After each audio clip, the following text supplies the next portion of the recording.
So from like a messaging standpoint, you know, you're making wines that are meant to be enjoyed right up front. Like you can buy the bottle, you can enjoy it, you don't have to worry about laying it down for 10 years in order for it to come into its own. But once it does come into its own, it'll last for...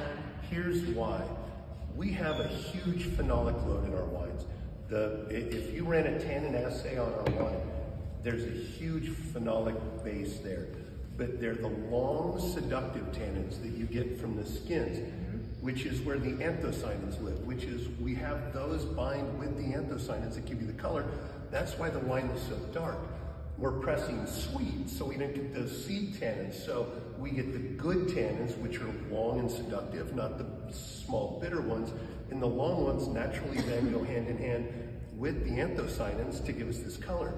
In the fermentation vessel, we will actually use really shishy, expensive French oak that's been shaved, and we put it in the barrel, or in the fermenter, and you don't extract any flavor or aromatics or textures from it because it's only in it for about 14 days tops.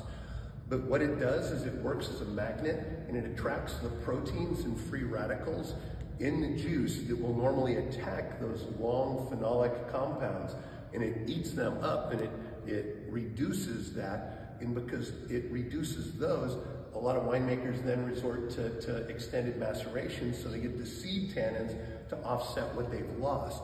So we're using 2.2 pounds per ton of untoasted French oak. We don't use American wood, it's all French. Then we use some that's toasted, and the toasted oak is even more porous than the untoasted. And so you're gathering all these things. Then we're also adding in yeast hulls. So literally dead yeast fluff their hulls. We're using specific yeast hulls from one type of yeast that then works as a kidney, and whereas the wood chips are magnets, these are kidneys, and they're literally taking some of the volatile compounds and eating those up. So we're doing nothing but extracting this really good juicy stuff instead of the hard stuff.